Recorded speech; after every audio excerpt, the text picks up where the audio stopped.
Chapter 6. The lecture hall buzzed with the restless energy of late afternoon. Pens tapped against notebooks, laptops clicked in bursts, and the professor's voice droned on about the finer points of Canadian political history. Declan sat in the third row, elbow propped on the desk, his notes half finished. He tried to focus, but his attention kept slipping toward the pink-haired figure 2 rows ahead. Azalea sat upright, jotting notes quickly, her head tilting just slightly whenever she paused to think. Declan's chest tightened with a mix of nerves and anticipation.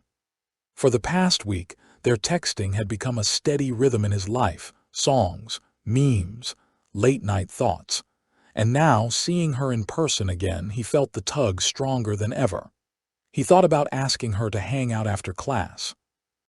Just coffee, nothing complicated, nothing with the word date. But even the idea of saying it out loud sent a flutter through his stomach. Don't overthink it, he told himself. It's just coffee.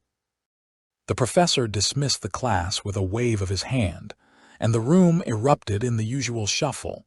Zippers zipping, chairs scraping, students filing toward the door. Declan gathered his books slowly, watching as Azalea slipped her notebook into her bag. She lingered a moment, as though deciding her next move. His pulse quickened. This was the window. If he waited too long, she'd be gone, swallowed by the tide of students heading into the hall. Declan slung his backpack over one shoulder and walked up beside her, his voice casual, though inside his thoughts were anything but. Hey, do you, have time after class? I was thinking of grabbing a coffee. Azalea turned, her baby blue eyes meeting his. A flicker of surprise passed over her face, quickly softening into a smile. Coffee sounds nice. Declan exhaled, tension easing from his shoulders. Great. There's a spot just down the street I like. Want to check it out? She nodded. Lead the way.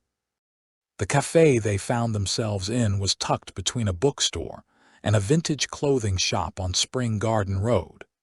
Its windows framed the dusky glow of late afternoon, while the air inside carried the warmth of roasted beans and cinnamon. The chalkboard menu overhead listed drinks with playful names, half of which were puns on Halifax landmarks.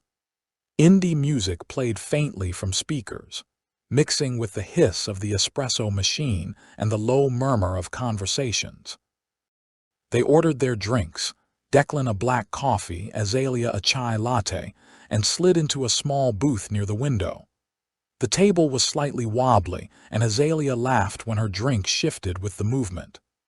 I think this table's seen better days, she said, steadying her cup. Declan grinned. Adds character, it's like academic charm. Is that what we're calling lopsided furniture now? He chuckled, relieved at how easily the words between them began to flow. For a while, their conversation circled around classes. Azalea vented about a professor who always seemed to assign readings 3 times longer than anyone else's. It's like she doesn't realize we take other courses too, Azalea said, shaking her head. Declan leaned back, smirking. Oh, she realizes. Professors feed off student suffering. It's what keeps them young. Azalea laughed, the sound light and genuine. So that's their secret. Her laugh tugged something in him, warmth, curiosity, and the thrill of knowing he was the reason she smiled like that. They swapped stories about missed alarms, late-night cramming sessions, and the strange little habits of people in their classes. At one point, Azalea imitated a classmate's dramatic way of raising his hand, and Declan nearly spilled his coffee from laughing. It wasn't just small talk. It felt like weaving threads of familiarity between them.